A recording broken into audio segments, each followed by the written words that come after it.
Happening now, we'd like to welcome our viewers from across North America and around the world. This is the EdTech Situation Room for October the 24th, 2018. This is episode 112. My name is Wes Fryer, coming to you as I generally do from Oklahoma City. Again, missing Jason Neiffer, but glad that he is doing wonderful things, evangelizing, I'm sure, the goodness of EdTech and distance learning in the distant spots of Montana and elsewhere. But I'm so fortunate to be joined by Jen Carey. We are going to be off next week, by the way, for Halloween. And we've been mixing it up a little bit with our times. And Jen is down in Miami. And, it's the East. We don't want to, and it's actually always late for me too when we do 9 o'clock. So I'm glad for the excuse to be a little bit earlier. Jen, welcome to the show. Tell folks a little bit about yourself, and your role has changed since I think we last visited. So what are you up to these days? So I just started a new position. I started in June as the brand new and the inaugural Technology and Innovation Director at the Temple Beth Am Day School in Miami, Florida. It's a big change for me. It is pre-K to elementary school. And for the very first time in my 20-year career in education, I am no longer in the classroom in any formal capacity. I still work with teachers. I still pop in and help them out, but I don't have my own little gaggle of kids. And so it's a wonderful opportunity. I'm so excited. It's bittersweet. And the sweet is all the great things I get to do at the school and with the faculty. But, we get into education. You might have done it for the money and the fame, but we also enjoy the kids. And so, that's been a different step for me. In addition to that, I'm still on the board at Atlas, and we are just closed our acceptance of presentations for our conference in April. It'll be in Dallas, and on the board at ISTE's Independent School Educators Network. Fantastic. Well, I actually had intended to get something in, and it's just a sign of the times with our crazy schedules that, I did not, but we're definitely... Well, you do know somebody who might be able to get you a late admission. Right. Well, I may go ahead and send something in. So we're very excited for that to be coming to Dallas. And actually, one of the things we talked about was doing some collaborative things with our librarian, and oh, fantastic, much closer, and people have places to stay and things like that down there. So welcome to Peggy George, who's live in our chat room. If you are joining us live, I see we've got 2 live viewers. Feel free, and please do check out our YouTube chat area. So just to the right of the YouTube window, you should see a chat window, and we will try and give voice to any questions that you might have. We also want to direct you to our show notes, which is on a very long Google Doc at this point, which is embedded on the website edtechsr.com/links. And as always, we have far more links to talk about than we will have time to, which is just fine. Jen got to see my, do that late, document building, but full disclosure, I am using If This Then That for a couple really helpful and useful things. And the primary one is that whenever I send a tweet and I use the hashtag EdTechSR, If This Then That grabs that tweet and then throws it into a Google document. So I can quickly, then that's how I was putting all those links in, because I had them all in a doc. I just needed to move them over and then format them. So that is woohoo. Wow. You're giving away your secrets now. Hey, the secret sauce. But you know what? It's all about the sharing, right? It is. It's an interesting thing. We were doing Chapel Talks, the first of 3 starting today.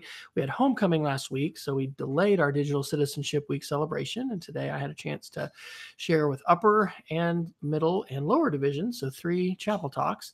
And I'll do another series on Friday with our school psychologist, and that'll focus more on the wellness and screen time and those sorts of things. But today, talking about actually with some of the Social Institute stuff of, if the title was, if social media is a game, what is your score? Ooh. And thinking about, not really the positive things that we can be doing, and not, focusing on the negative. And then for lower, we were talking about practicing digital citizenship, and we're doing Newsomatic and Seesaw as well as other things. And so anyway, yes, if this then that is a great thing, and I'm a certainly. huge fan, and I automate my house with it quite a bit with Really? my Internet of Things. Okay. I built my own little widgets. So things like we have Arlo cameras, Okay. and if I turn them on at night and they detect motion, they'll turn on our inside lights. Now, are you And Amazon or Google Home, or what is we the? are Amazon only because when we bought in, we Amazon was the big thing. I think Google had just come out, but I got my parents Google because it's got some better search features. Quite honestly, I mean, right now one will come out with something amazing, and then the other one will. When else But have we I bought a product that just keeps getting better? Like, really, it's a very unique thing It in that is. respect. And I like now that my parents are older, I like that, they don't have to bend down to turn lamps on and off, or if they, heaven forbid, something happens, they can actually just tell Google to call 911 or to call their children. So it's got some great features. But, since our topic is privacy, I knowingly brought my own little spy machine into my house. But I certainly, there are ones I would never bring in, right? I'll never bring the Facebook one in my house, for example. Yeah, it does come down to who we trust, doesn't it? Yeah. Because when we're talking about these devices, and even the ones we trust can be hacked. I mean, it's it's Hmm. it's pretty crazy. But we need to be so attentive to these issues because there can be real repercussions. Absolutely. Yeah. And even if it's about trust, because to be honest, I don't totally trust Amazon, but it's about entering it with your eyes wide open, what you're inviting into your house. And, Right. I don't have small children. And I lead a fairly boring life. I always say that they punish people by making them study my information. But it's important to be cognizant of that They'll because be whenever it comes up, I vote for it. I lobby for it. Anything I can do to enhance privacy. they'll be outsourcing that to the machines if they haven't Yeah. already.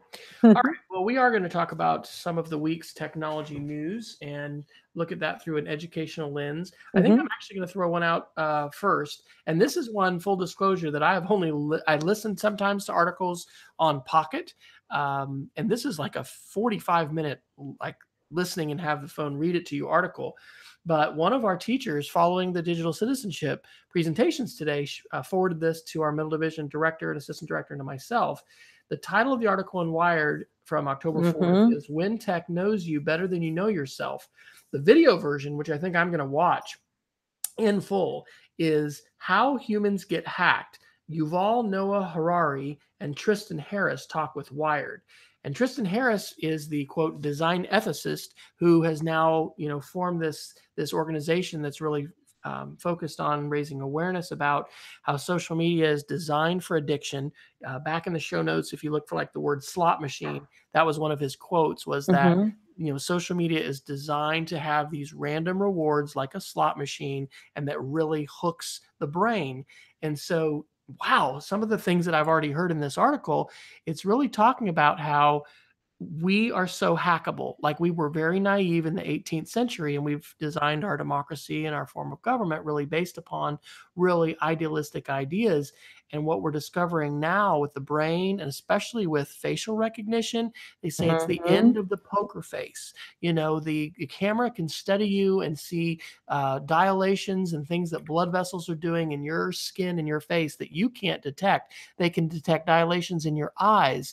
And so this idea of a poker face that I could just completely go blank and you couldn't see anything about me, when a computer that is use some kind of digital input Right. is going to take you in, then the level of analysis and the things they're going to know about you is unbelievable. And one of the things that stuck in my mind, it said that 70%, studies show 70% of the videos that people watch on YouTube today are from the algorithm. So we Hmm. think that we're making choices, and I actually really like this, and it's why on the Apple TV I'm very possessive, because I don't want our girls. My wife is not as much a YouTube person, but I don't want our girls especially to be like watching videos because it's going to train the algorithm wrong. I want to see stuff that I'm interested in. But what they're saying is that we can really be led around by the nose. Our amygdalas, our brains are very hackable. And that Right. we need to, I think they're saying, adjust our political systems and even our beliefs. And I don't know if this is values, but it may just be like the assumptions we make about human behavior, that we need to recognize how hackable they are. And so when you talk about, smart devices and cameras and things like that, wow, this is one of those. It's a Right. video, but it's an article too that seems to really be kind of blowing my mind. So has any of the Well, stuff and that's no, go ahead. I was going to say, I just put a book. I just put it into our discussion sheet. It's called Algorithms of Oppression, related to what you're talking about, because it speaks to why we really need varied people working in technology and coding. Right now, it's largely dominated. It's dominated by men, particularly white men and Asian men, and that we have this notion that algorithms are neutral, and they are not. They're programmed by human beings, and human beings bring their own biases and experiences into it. We all have biases. We all have preconceptions that we're aware of or we're not aware of. And this book fully explores that, and it particularly Google. And so I included a link to the book itself. And it talks about actually Google search engine. So it says, when you know how when you start entering a search and Google auto completes. So when what does it pull up? And so what you find when you Google black girls versus white girls, or why are black women, and then you get autofills with things like so sassy or so angry. Whereas that's not what it will pull up with other races. And it brings back into that, what are these doing and influencing the way we think and research? So many people use Google for research. I use Google for research. And the book really explores that. So when we talk about the need for greater, representation in tech, it's not a PC issue, and it's not a politics issue. It's also a social issue. Absolutely. And the results are different for each one of us.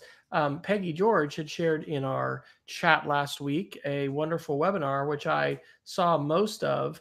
It's called Fighting Fake News, Media Literacy for Students. It's by Tiffany Whitehead, who's librarian_Tiff.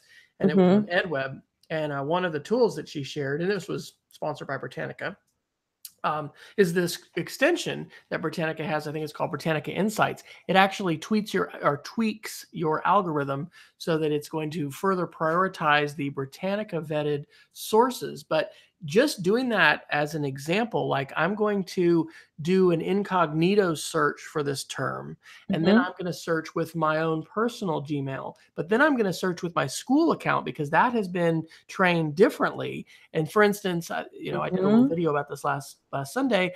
There were Al Jazeera articles in my personal search results that were not on the first page of results for the other one. Interesting. And I've followed Al Jazeera, and I'm not saying I'm all about them, but anyway, I think it's good to have a variety of news. Yeah, it's interesting to read. And I've got an article about Khashoggi down here from an Arab news source. It's interesting to see. And this is something for students, all right, educational lens, like what are foreign news sources saying about this topic? How do they portray, certain issues relative to what we're seeing in our national media or in our local media?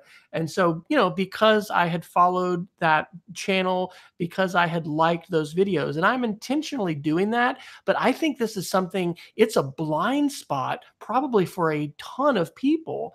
And I don't think we've come to terms with it, because I think even teachers probably assume, oh yeah, when I tell the students go to Google, like you're all having the same experience. And that's absolutely not true today. Right. And we still focus digital citizenship on stranger danger and behaving appropriately online. And media literacy is still falling in the wayside. And the problem's going to get worse, right? Now that they can create false videos with people that are highly convincing, false voices that, that are very realistic. We need to be better skilled before this gets out of control. And I'm a little nervous we won't be. Yeah, we are living in just such dramatic change. Well, I know you want to talk about data privacy a little bit. So what, is there an article in particular? Yeah. Would you like to launch into that? Well, I wanted to start with, that data privacy has always been a big thing for me, specifically with students in EdTech. And now that I'm working with younger kids, there are more restrictive laws. Also, that at my school, we have students who are EU citizens, so GDPR applies. And so I've been much more, I've always been mindful, but even more mindful about data collection. This year, we're an iPad school, and Apple launched a whole new initiative for kids with Apple managed IDs. And whatever you say about Apple, one thing I do respect them a great deal for, and you pay a premium for, is they're not in data mining. I love Google. I am a G Suite advocate. I love Chromebooks. The new Android Pixel is amazing. But they Are you going to get one? No, I'm pretty stuck in the Apple ecosphere. But if I were thinking of making a change, like, it's an impressive phone. Right. I'm not somebody who will ever say like, oh gosh, Apple phones are superior to Android phones. But when I look at the safety and security in an Apple device for young kids, not just kids, really, even adults, versus Google or other platforms, it is striking. So I included Tim Cook made the news recently, and the article is in there. I think you moved under Apple. He's in Europe, and he was giving a speech. And Europe is ahead of the United States in terms of dealing with the issues of privacy. And Tim Cook quite publicly called out Silicon Valley and its lack of security, its lack of focus on privacy, and the fact that it's heavily data mines. And don't get me wrong, I am not saying Apple is a saint of a company, and that they can do no wrong. But I think he really drew attention without naming. I mean, he was clearly implying Facebook, Google, and other things, but really identifying some challenges right now in the EdTech world. And so that got me, I sent that to my head of school and said, this is one of the reasons I've been really happy with these Apple managed IDs, which totally protect student privacy, giving them a one-to-one experience, and how we're ensuring our kids are protected. Because one of the things I went in is started vetting tools teachers are using. There's a particular, I'm not going to name the tool on here, but there's a very popular tech tool that I'm not a fan of for learning practices, but when you read their privacy policy, it's pretty abhorrent. It's practically non-existent. And so I started rooting those things out and trying to replace them with better COPPA compliant, FERPA compliant programs. And, getting some reassurance from Apple, but also I included in here a warning that came out recently from the FBI back in February, stating that educational technology is, problematic because of the issue of how data is protected or concealed or not. And the privacy issues with students. So that, I think, has just been on my mind a great deal the last few months. Absolutely. Well, it's interesting how Europe is leading this charge. We've talked on the show. I mean, there is some danger that we have now of a fractured internet and, breaking some of the basic foundations of the internet. If folks are going to insist that data be housed locally in their geographic borders, I mean, what does that do to the internet? Right. And with copyright, with a lot of things. But Jason likes to talk about the technology correction. It's like the pendulum swinging. So we're having this technology correction. Yeah. And I really don't. Oh, no, nobody knows. We don't have the crystal ball. Sometimes it's actually, this is what's fun about the show, is talking about these things and seeing articles and trends, and you kind of feel like you get certainly when it comes to AI and biotech and certain things. I mean, like with our youngest daughter, I'm like, honey, you need to go do some internships with biotech. Like it's going to be so big. Right. But the rise of ethicists, I didn't see that coming. Oh, definitely. Yeah. So, but I don't really know where all this is going to go, regulation wise. I do definitely see and agree with you that, Apple has drawn this line in the sand and they're really wanting to define themselves as the privacy protecting company. And Cook is right. Amazon, as well as Google and Facebook, they're all monetizing our data. And so they're heavily invested in, trying to, well, of course they all want us to trust them, but they really want to have us, give that information away freely and give them that value. One area that I do hope we're going to see, and maybe this is something we can push for in school, is we've had some articles, I think, in the show before, but like we can file for a credit report now, right? And so the agencies that track credit have to disclose these are the records that we have, and then Right. we have an opportunity to correct them. And it's not this complete opaque, I can't see it situation, which is what we have now. We talked on the show a couple weeks ago about robocalls and how there's Uh, so many. And literally, I don't know how many times my phone today rang, but I do not answer it if it's not in my contacts. I'm the Because same. yeah. And so I think this is Wes's own little personal theory, but I think that, I mean, what's not my theory is that VoIP phone calling and then number spoofing. Those are things that weren't around in 2003 when the don't call list came out and there was a Right. crack. And they absolutely disregard them Right. anyway. Well, right. But now they can be offshore. They can be anywhere, in the world. And, it's something that's even happened to us at school. Where we've had people angry calling us. Hey, keep getting a phone, these calls from you. And we're like, it's not us. And by the way, that, we can report it to the FCC, but we can't report it to AT&T because they've taken down their reporting form, and there's really nothing we can do. But anyway, I think some of this has to do with the data mining. It has to do with hacks and the ways that a phone number is a unique identifier, and it It connects the is. dots for a lot of us. But we don't have the ability to find out all that information that is out there about us. And if we were able to see it all, we would, Google is the closest company I think that lets us do it with our history. And with some people that really freaks them out. Sometimes people are going to make changes to their sharing settings. Yeah. And Everyone so, should. yeah. And anyway, so there are ways in which these algorithms benefit us. Like I said, I have enjoyed and continue to enjoy YouTube and the ways in which the recommendation engine has brought me content and helped with the filtering. But I think one of my biggest takeaways of all of this is how we definitely need to guard our privacy, and we need to.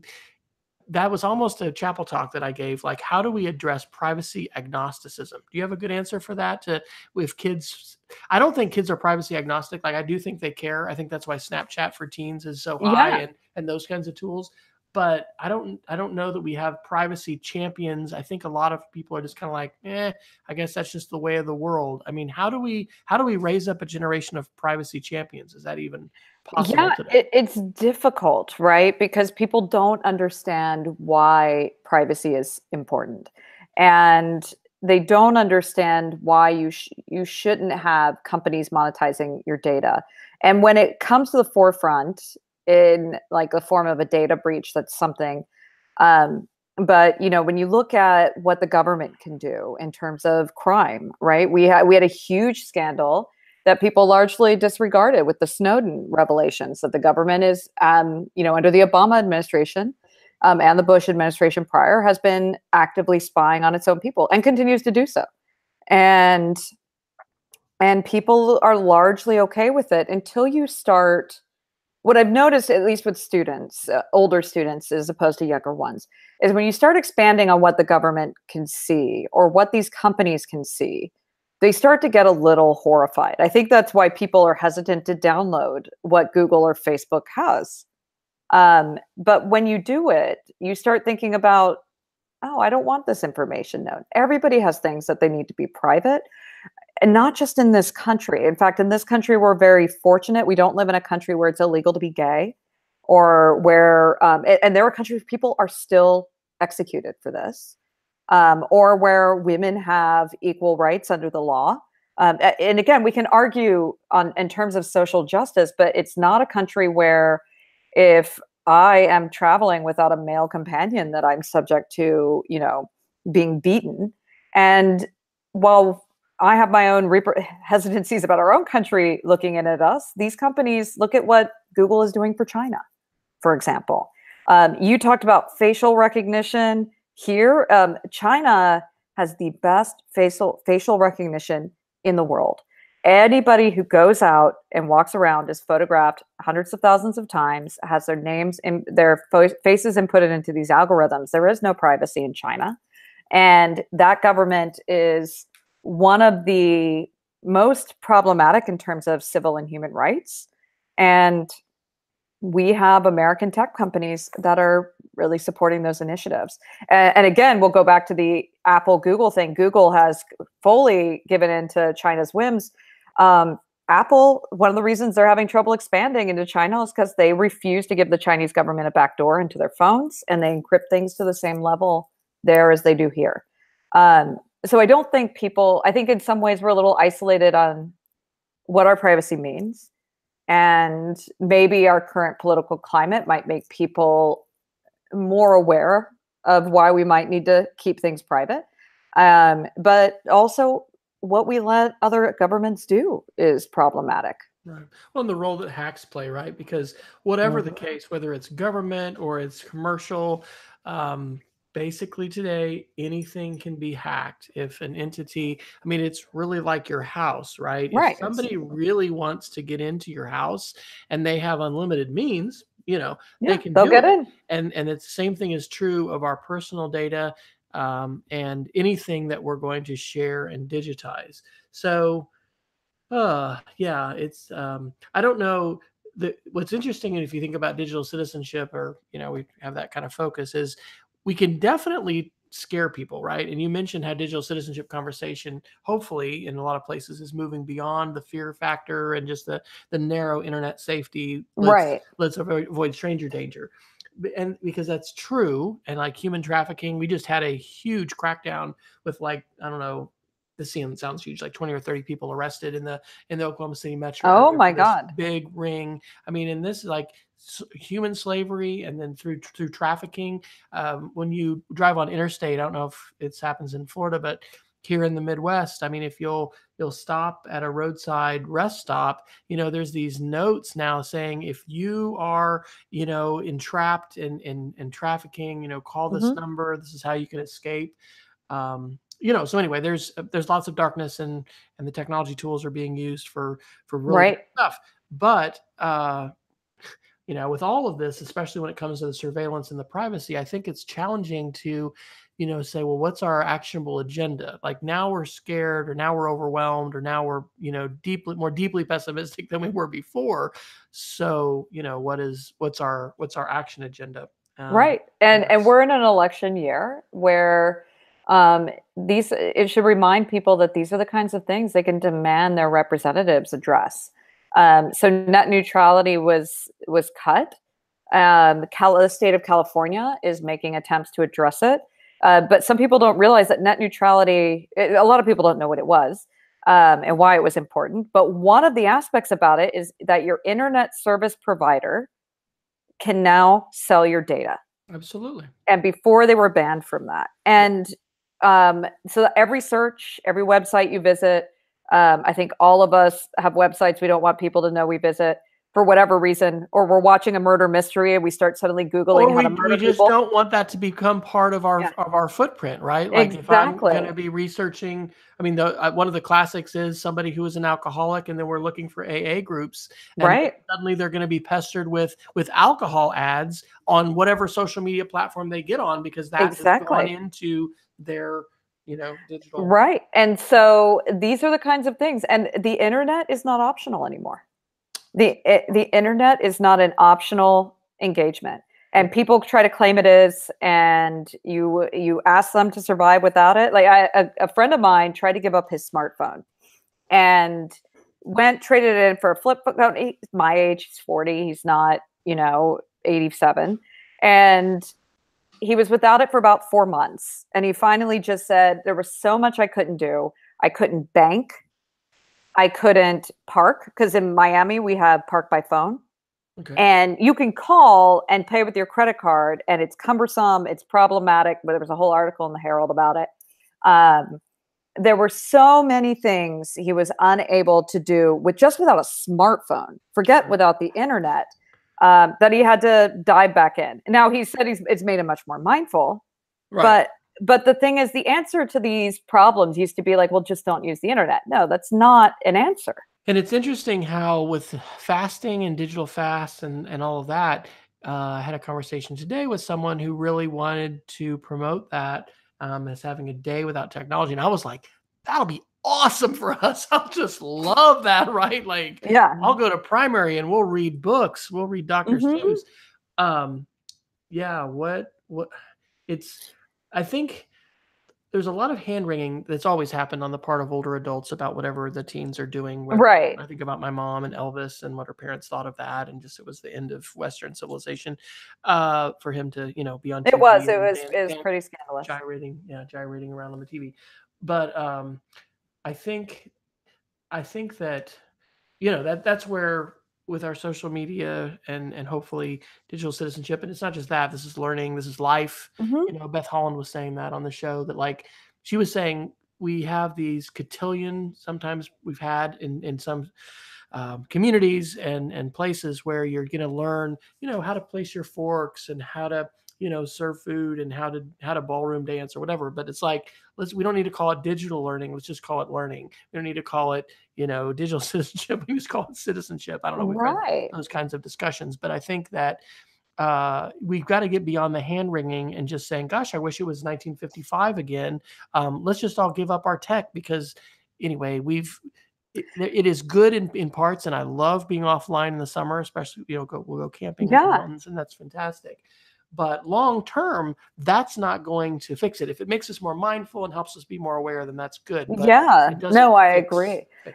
And it also ignores the realities that some tech stuff is absolutely phenomenal. So, for example, I posted an article on here. I'm trying to see where it was. It says older adults are worse at determining opinion than younger adults, and it's because older adults primarily get their news from television.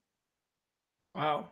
And if you look, especially cable news, there's very little, traditional news relating stories. Almost all primetime news is related by, your Sean Hannity's on the right and your, what's her name, um, Maddow on the left, right? Yeah.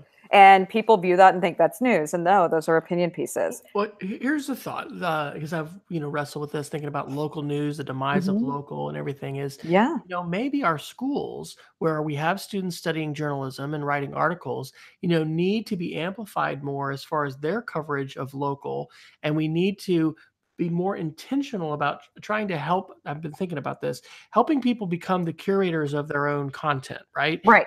And that's, I love Neil Postman, and wrote before the internet generation, but that was a big thing he was focused on, is let's not all be led by the nose and be these sheep. Let's develop our crap detectors and let's be critical thinkers. Right. And but even with the algorithm and with Google and all this, I mean, how much are we truly filtering our feed, and how much is our feed filtering us? Right. I think that's a critical digital literacy thing. And so anyway, I've done things with story chasers and digital Hmm. storytelling and these other kinds of projects, and thought about that in terms of student created media. And maybe I don't know, how do we reclaim local journalism, and how do we help really take more assertive control over that radar screen that we're Right. looking at when we're turning on our device? I love my Google Home, because I'm able to, this is like where I live in the Harry Potter world. We all can.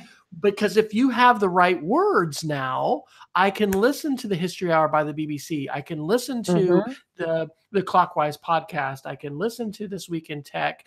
My friend, our friend Eric, has his podcast on Anchor, and so I'm loving that. I think that's Right. still very much an outlier activity, but Well, and I would also invite there's now digital media of once analog resources that I think can help people to get a better handle on things, especially in terms of news. So, for example, I read not cover to cover, but I read 5 newspapers a day. I would never subscribe to 5 paper newspapers a day because that would be overwhelming. I'd never have time to read them. They'd pile up. But I read the Miami Herald, the New York Times, the Washington Post, the Wall Street Journal. Sorry, that's 4 newspapers. Nope. The Examiner. Um, I get them digitally, and I read the sections that are most important to me. And I also look at how they handle different stories differently. And on top of that, I supplement with, I'm also someone who reads Al Jazeera. I read the BBC. I read Le Monde, mostly to brush up on my French. But let's look at the Khashoggi case you yes, mentioned. let's do. That's great. Yeah. So, for example, you look at the Washington Post coverage. He was a contributor. This is somebody, they came into their house and murdered somebody who's very close to them. And their focus has very much been on Khashoggi's life, on his murder, on, that coverage. You look at the New York Times, a competitor of the Washington Post, and while I think all journalists have been united in this murder of a journalist, the New York Times focus has been like, what is Turkey? What game is Turkey playing? Because Turkey has so many journalists in jail, has murdered their own journalists. Erdogan is not a champion of, free speech. And that's been their focus. And then, and I know you posted one from Middle Eastern sites. Right. Yeah. I put a couple articles in. One was from the BBC on October 14th. The title is "Why Apple Watch Linked to Jamal Khashoggi Killing is Unlikely." This is a little text slant on this, right? It's one of the things that's happening with, and it has forever with spy stuff, is that countries are reticent to share what they know, because if they share what they know, that can, reveal means like, oh, hey, we had bugs in the Turkish, Saudi Arabian consulate that was in Istanbul. This was Rory Catlin-Jones, who I think he's the host of maybe the BBC Tech Tent, or it's another podcast. But this was a pretty savvy analysis, because he was talking about Bluetooth versus Wi-Fi versus cellular, and how basically even if you hacked the Apple Watch, there's really not a way, once you're inside a building like a consulate, that you're going to be able to stream audio or video. Here's my not smartwatch, back to a fiance, or from somebody who is outside. I thought that was some pretty prescient, tech analysis. The other article that I dropped in here was from Arab News, which I've never read before. And I don't even know, this also begs the idea, like, are we teaching our kids to check the source? Like, who is Arab News? Where do they come from? Like Russia Today, where is that? That's got an agenda. Even Al Jazeera, coming from Qatar, what's the perspective there? So this was called Fake News, Phony Facts, some of the things the media got wrong on Khashoggi. And, both of these, the first one was from the 14th of October. This was from the 15th. And, there is so much propaganda. There is so much, agenda in terms of how things are being presented. And it can be very confusing. Right. And so I think that what a great day to be, like, if anybody out there is looking to hire a PhD around digital literacy, Beth Holland had talked about the work of the Media Education Lab, and the work that, let me see if I can pull it up. The website's propaganda.mediaeducationlab.com, and this is Renee Hobbs. And so just fantastic work around all this. So anyway, most of the College of Education positions I'm familiar with are a little bit more traditional, like be our math person, be our science person, be our social studies person, or teach our EdTech course. That's like, one little thing that we do. But I just think digital literacy and this, filtering the news, it's like, again, like Beth said, this is cotillion. This is like skills for life. Right. But where is it in the curriculum, and where is it in the preparation program for teacher? Right. And another tech angle on the Khashoggi case is it came out that Saudi Arabia has a whole bot army online who targets Saudi dissidents. And what happened after the murder came to light is the spread of disinformation about Khashoggi. Oh, yeah. But how strategic it is. I posted this article from Vanity Fair. It's called "Don't Mourn Khashoggi: Inside the Feverish Cesspool of the Pro-Saudi Right." So these things are not just, what we originally teach people is like, oh, people are trolling online, they're messing around. But no, there's a whole other level of propaganda that's strategic and targeted. And, absolutely, it came out in our election. But it continues in things like this. And people who are not educated will read, if you read it something enough, it must be true. Well, and I think that's the point that they're getting at with that initial article with Harari and Harris, is the ways in which we can be hacked, because there are certain urban legends. One of them is that, Fred Rogers was a Navy SEAL with 8 kills or whatever. And that's one of those things people have said. And like, even when you debunk it and you show them, no, that's not true, like they still kind of want to share that. They still want to believe that. And it's just, it's a pernicious challenge trying Yeah. to dislodge, and you can't just send somebody a Snopes article and then suddenly they're like, oh, okay, well, I'm completely off of that page. In fact, people will say Snopes is biased or funded by George Soros. Right. I've had who got that sent a response. bomb today with Right. No, that today's bombing thing was pretty horrifying, and so I think that's where the reality of not we don't know anything about this bomber yet, and hopefully we will. But other incidences of violence, other incidences of hostility highlight that these have real world consequences. And so by failing to teach real digital citizenship, by failing to focus on digital privacy, because people they target with these types of pernicious propaganda ads are intentional. Absolutely. They know that because their privacy has been violated. And our society is wide open to this, right? Like we, as a society, are so open to this kind of manipulation and the kind of things that we saw Cambridge Analytica do. That's how Facebook is designed. Facebook is designed for micro targeting. It was not hacked in the sense that it was used. I mean, what happened was they took information in an illegal way that was supposed to be used for academic purposes, and that happened. Right. Was not. And then they had just really open policies about friend of a friend and just how much data was out there. But the folks that manipulated the election with Cambridge Analytica and through Facebook were really using it as it was designed to be used, and is still being exactly. And no matter what what I think people forget is it didn't matter who won the election. That wasn't, there was some objective there, but I think even the Russians thought that was a long shot. What they wanted was to create the division. Absolutely. And it doesn't matter who won the election, that division would have been there. And on that note, New York Times yesterday, U.S. begins first cyber operation against Russia aimed at protecting elections. I was actually very heartened to see this.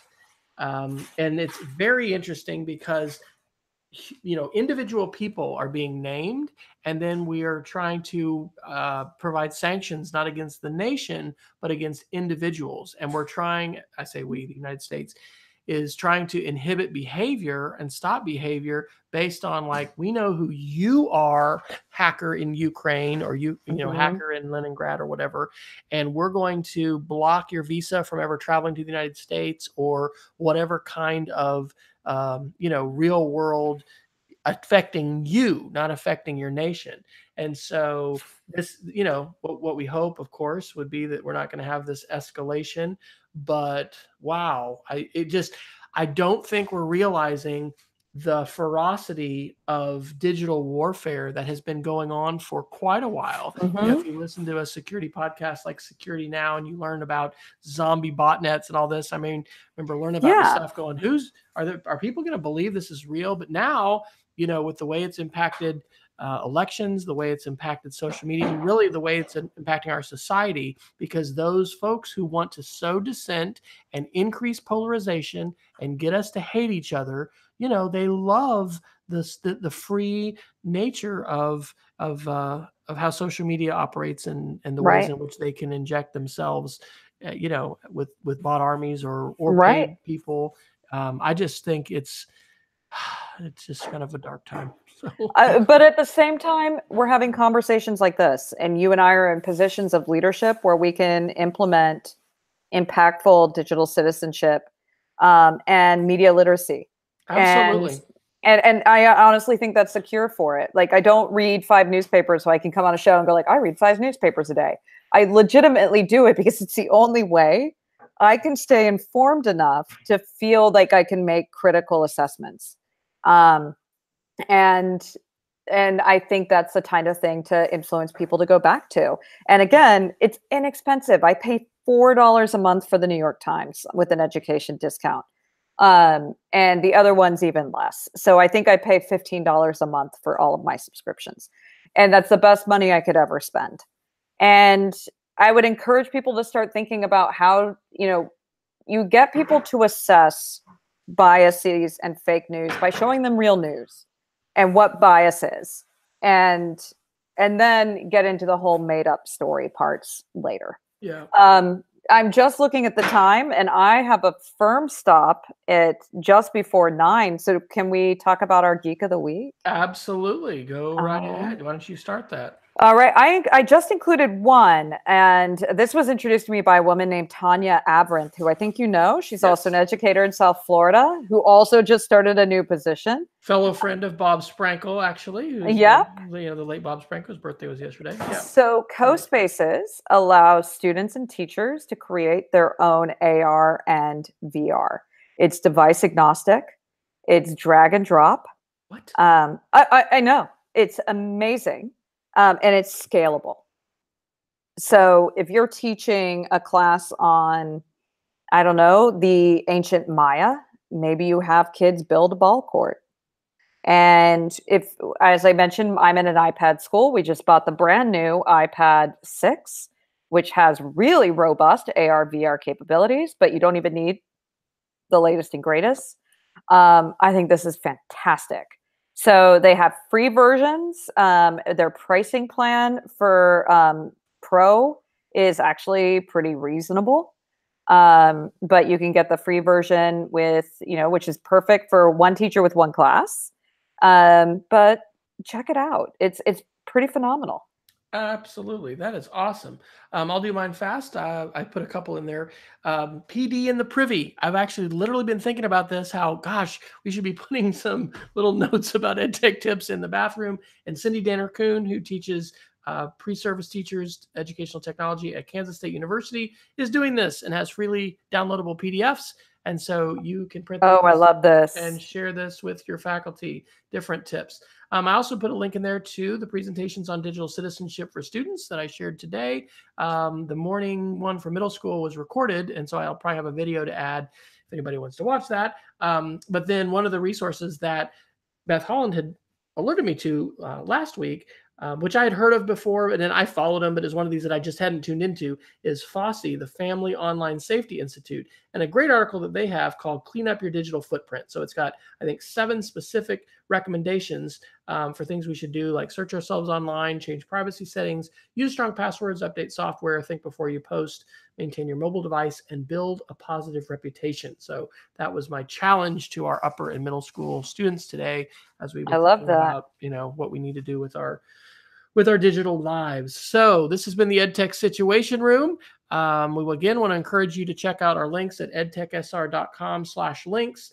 We do have both 24 kilobit, 16 kilobit, I don't know. We have a lot audio video files. We have a lot we didn't talk about, like a ton of stuff. There's lots of great stuff in there to read. Right. And we will include the show notes today, the ones that we talked about specifically. Jen, where can folks find you when you're not on the EdTech Situation Room on a Wednesday? I think the best way to reach out to me is on Twitter. I'm at the Jen Carey, 1N, Carey, at the Jen Carey. I'm quite active, and I make a point to check out when people tweet at me. So please, I love engaging with peers online. So please do that. Awesome. And Peggy George has shared another great webinar. If you don't follow Peggy George, P. George on Twitter, you need to do that. She said EdWeb today. Michelle Lutala, awesome librarian. I think I'm maybe not saying her name right.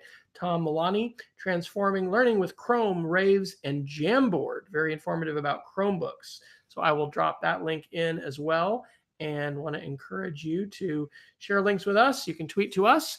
And generally, we are here at 9 p.m. Central, 8 p.m. Mountain, but we will be taking Halloween off next week and then returning with one more guest. And then I think Jason is coming back. So that is the rumor. Yay. So, Jen, we want to thank you so much for joining us. Of course, I love this. It was great. And you may be my only friend reading 5 newspapers a day. That is a very impressive. Not cover to cover. Yeah. Not cover to cover. But still, yeah, one last question. What do you use as your filtering tool? Do you have still an RSS reader or Flipboard? Or I'm a big fan of Feedly. Feedly, okay. And I pay the $40 a year for Feedly Pro. There you go. And it keeps me up to date. I love it. Awesome. Okay. Well, thank you so much. Thanks to Peggy and Scott for joining us. And until next time, everybody, stay savvy and stay safe. Bye.